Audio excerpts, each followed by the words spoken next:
Good afternoon, everyone. This is Amy Parvaneh, founder and CEO of Select Advisors Institute. As you may all know, we are a sales, consulting, and marketing firm for the financial, legal, and accounting industries. I have the pleasure today of having Eido Walny on this webcam with me. Eido has had substantial growth with his attorney and legal practice, and today I've brought him on to discuss how he did it, how he was able to get Walny Legal Group to be one of the most recognized in his vicinity and area, but also nationally. I think the practices that he's partaken on really differentiate him, and many of his suggestions and recommendations could be beneficial to other attorneys as well as other advisors in the nation. So with that, Eido, thank you so much for joining us. Thanks for having me, Amy. I appreciate it. Great. Well, we'd love to first learn a little bit more about your practice, but also hear a little bit about why you decided to originally move from where you were at, which was Chicago, to where you are located at right now, which is Milwaukee. So share with us the firm and that background reasoning. Sure. So I grew up in Chicago, went to school as an undergrad at the University of Chicago, and then went to law school in Boston. After I finished law school, I decided that the best place for me to start my career was the Midwest. And so as I was looking at cities to start off in, I looked at Chicago because it's my hometown city, but ultimately settled in Milwaukee because it's still a Midwest, centrally located city. Really great airport, which allowed me access all over the country. The cost of living here was reasonable. I was able to develop my career, I felt, more quickly.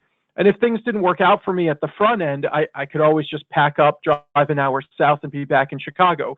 But Milwaukee's been a really great city for me and for my practice as a base of operations, and has really, I think, allowed us to really leverage the city, allowed us to cultivate our practice, and then really develop a national practice from here in a way that I think would have been much more difficult in a place like Los Angeles or Chicago or New York, which are traditional law firm markets. Milwaukee's just been really good to us.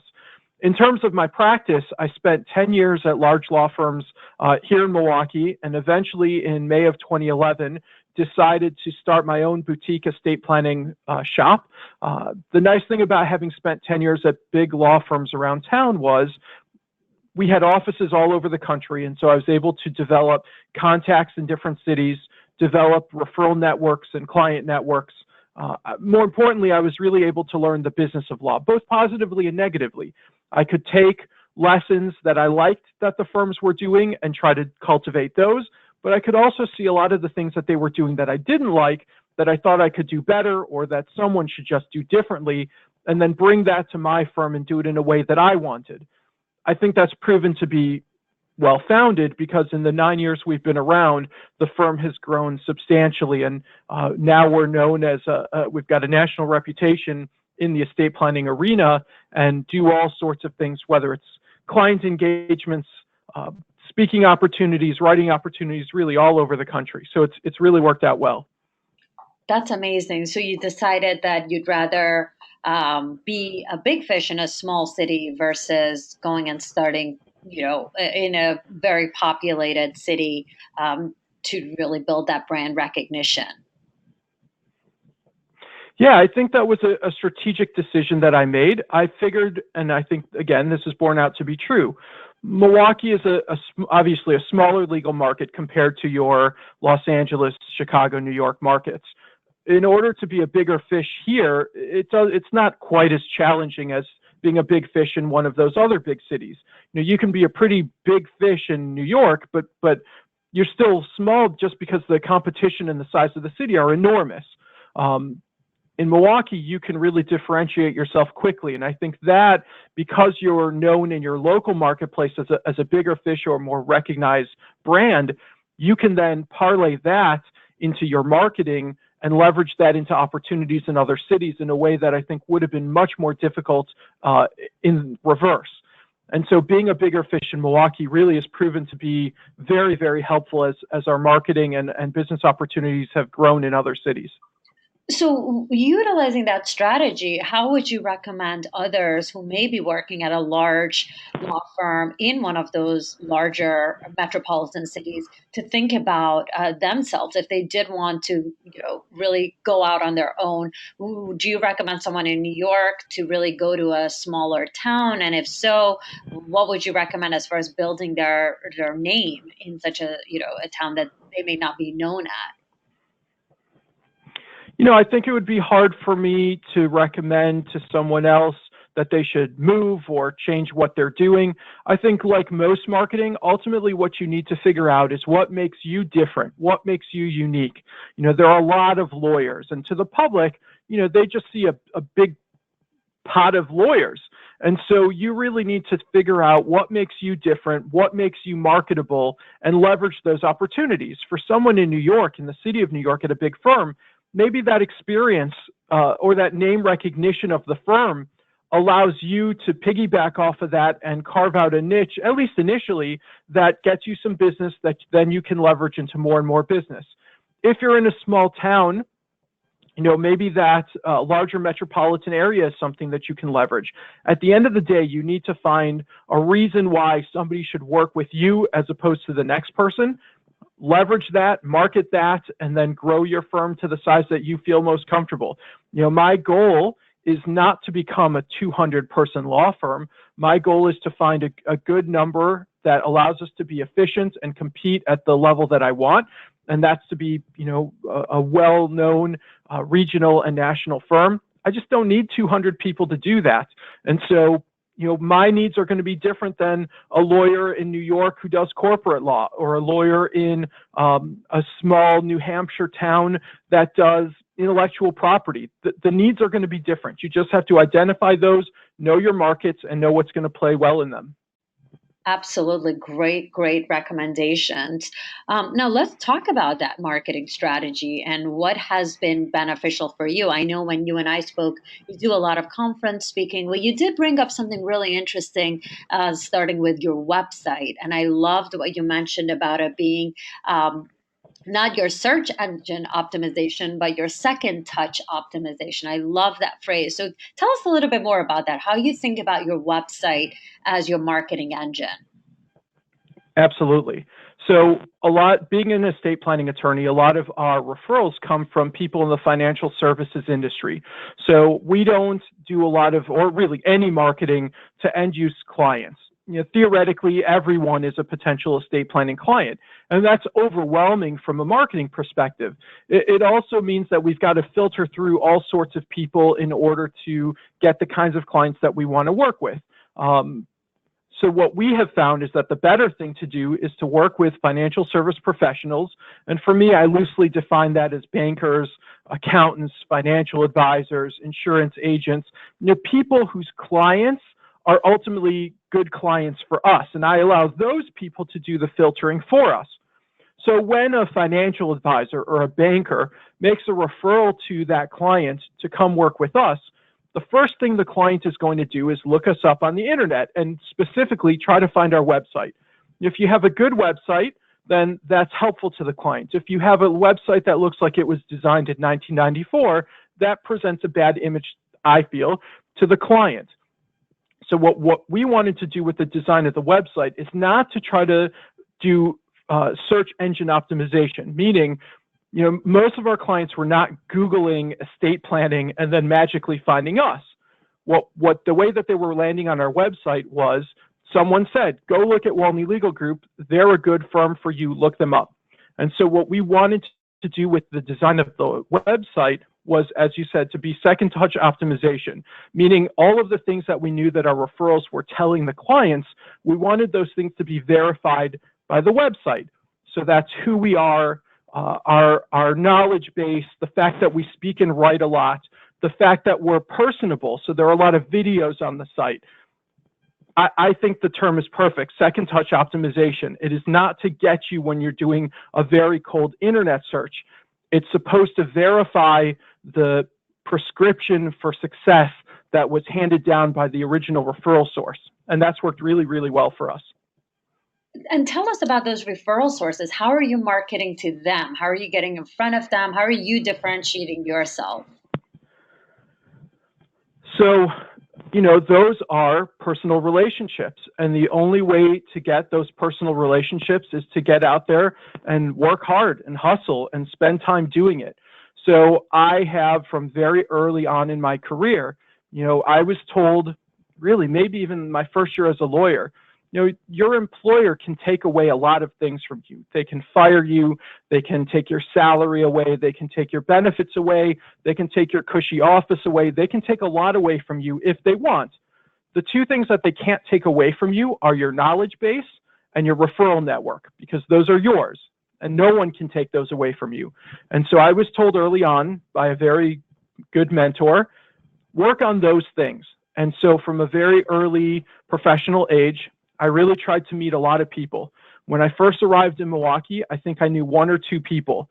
Now I know thousands of people. And the only way I've been able to cultivate those networks are by going out there and being visible and being personable. I've had a lot of meetings, a lot of lunches, a lot of breakfast meetings, coffee meetings. The world is a really small place, and frankly, it's getting smaller every day. People know people. And so the more that you can get to know people, and get to know the kinds of people who are going to send you work, you can continue to shrink your professional world smaller and smaller and smaller. Eventually, too, you become a hub of contact, so that if someone is looking for X and they know that you know so many people, they'll start coming to you for that.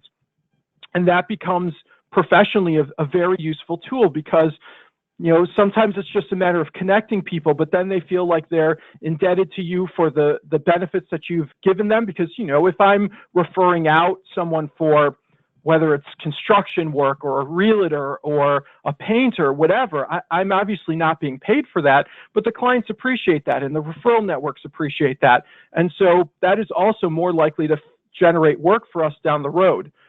I didn't specifically get into it for that, but this idea that referrals always come around, it's not a matter of taking work, it's a matter of giving work. That giving tends to come back, in multiples, and I can bear witness to the fact that is absolutely true. That this is you're like a referral and networking master. I love that, which probably leads me to a question that's on top of many attorneys' mind as they're hearing this, which is, how are you managing your time? Because lunch, breakfast, dinner, networking events, being on LinkedIn, all of that is time consuming, and especially if you're an attorney working on billable rates and billable hours, there must be something you're doing to be able to manage your time effectively. So what's been your formula and what's worked for you? Here's the thing. And I tell this to people all the time, if you work an extra half hour or an hour more than the next person, then over the course of a week, a month, a year, a decade, that extra little bit of effort adds up tremendously. And so, yeah, I'm not a workaholic. I'm very engaged with my family. I'm very engaged with my hobbies and things outside of the office. So I don't want to give the impression that I eat, sleep, and drink work, because nothing could be further from the truth. But I do feel that when it comes to a little bit of extra effort, what I try to do is a little bit extra every single day. So whether that means sending out a couple emails first thing in the morning, when I'm drinking my coffee and just trying to turn my brain on, I try to send out a couple emails or post a couple things to LinkedIn.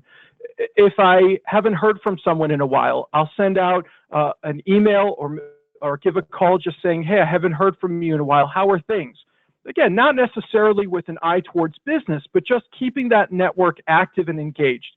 And so again, how long does it take to write a quick email, or how long does it take to read a quick article or post something on LinkedIn? It takes seconds.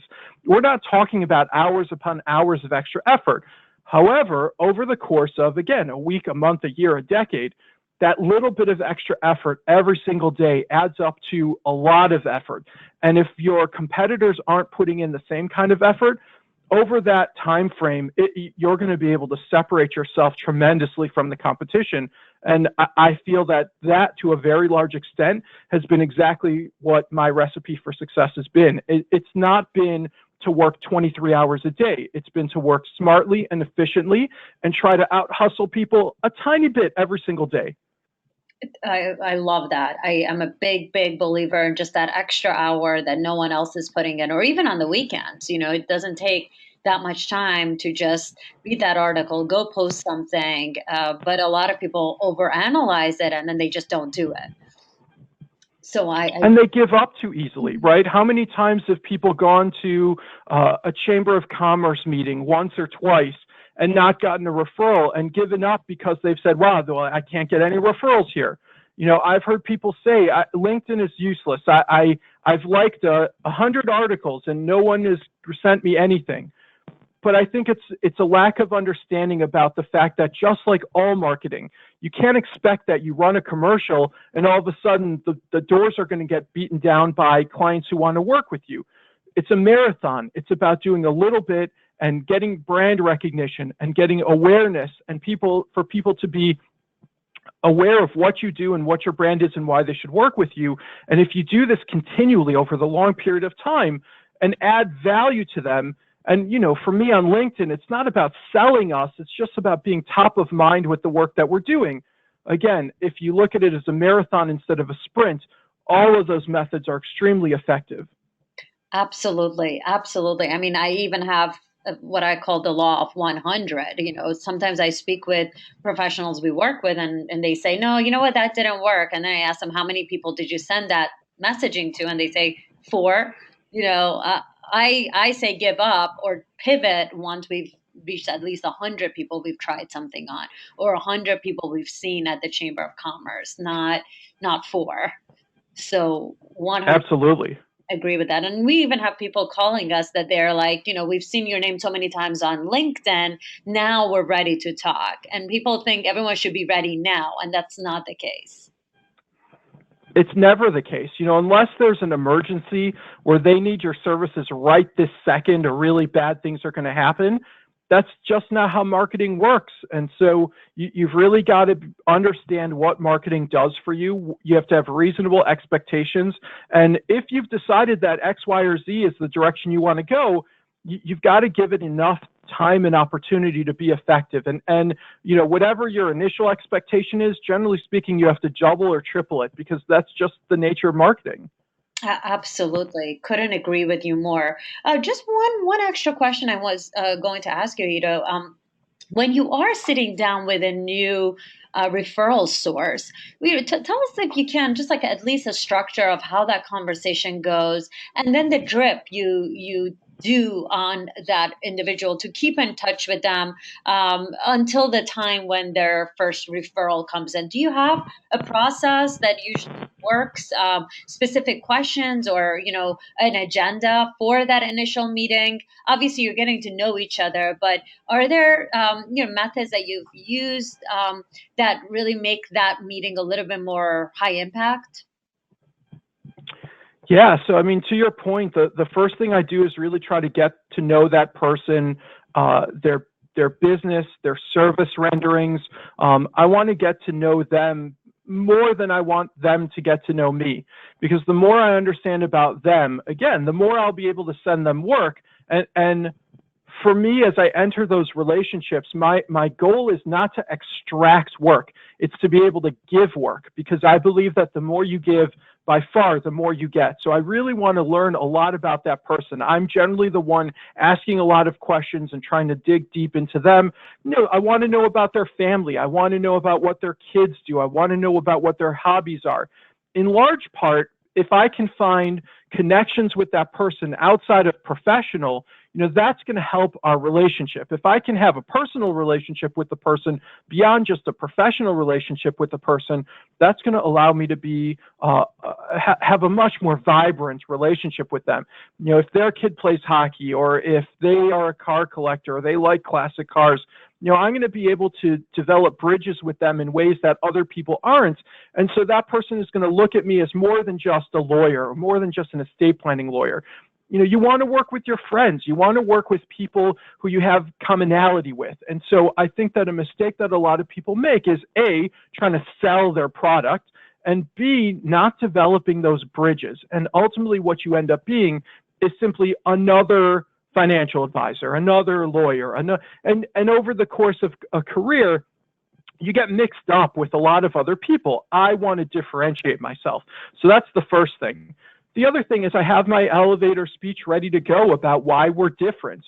There are a lot of lawyers. There are a lot of estate planning lawyers. And so I've got my 30 or 60-second speech, and it's really that short because, if you have to blather on about why you're special, you're probably not that special.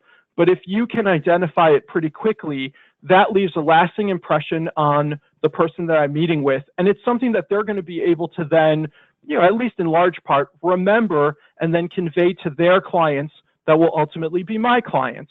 And so, I try to keep it short. I try to keep the spotlight on the other person. And believe me, that works tremendously.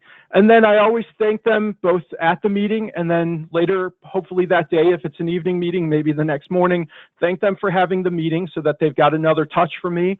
And then just organically try to keep in touch with them. If there's something that I think adds value to their business, I'll send it to them, whether it's an article or a link or whatever the case may be, just some contact. And then if I'm not hearing from them, again, organically, I don't calendar it because then that becomes very mechanical. I don't calendar to call my friends. I don't calendar to touch bases with my friends.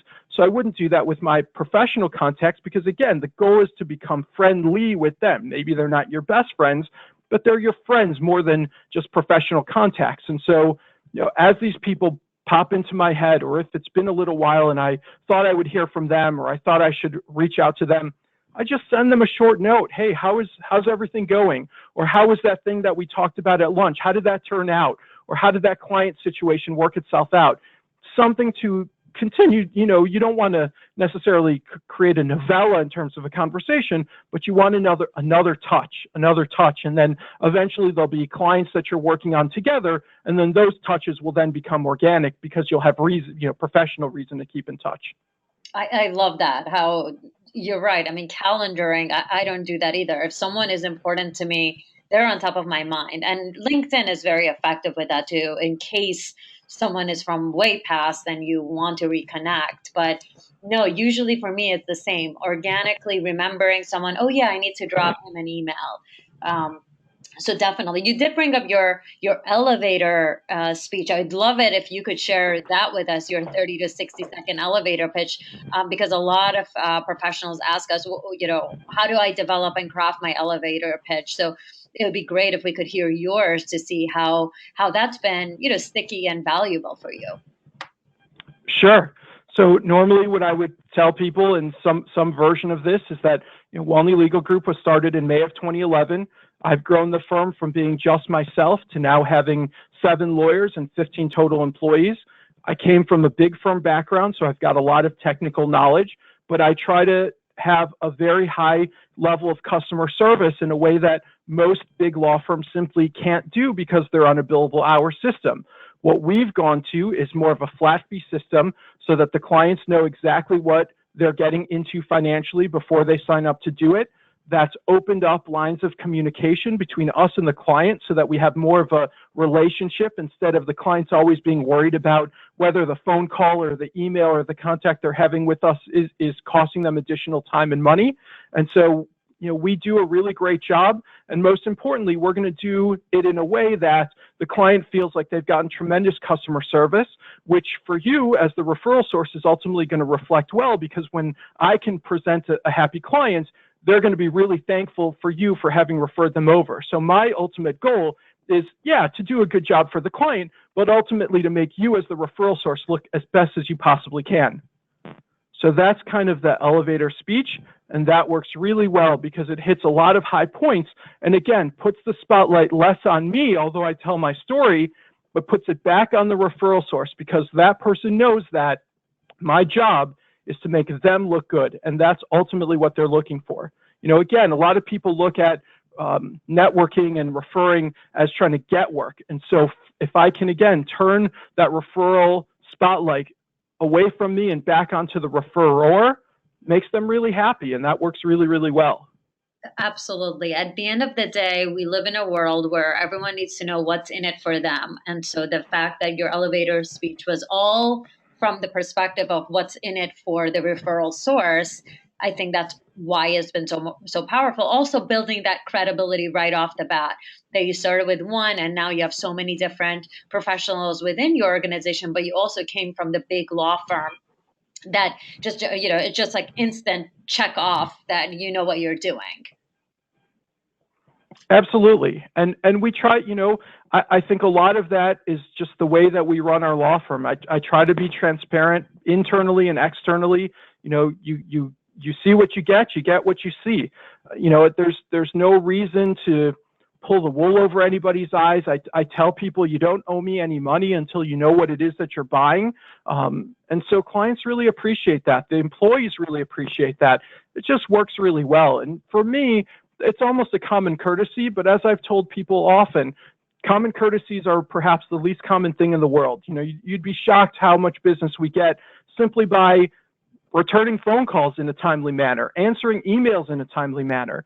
It's unbelievable. It's the little things that make a huge difference. Absolutely. Well, I know I've taken up a bunch of your time. We are going to be linking your website to this recording for anyone who's interested in learning more about your practice. And for all of you listening, if there are any parts of what we discussed, from your website design to your marketing strategy, personal branding, your elevator pitch, please do reach out to us. We'd love to be able to help you. Thanks again, Eido. We really appreciate your time, and we will talk to you very soon. Thanks, Amy.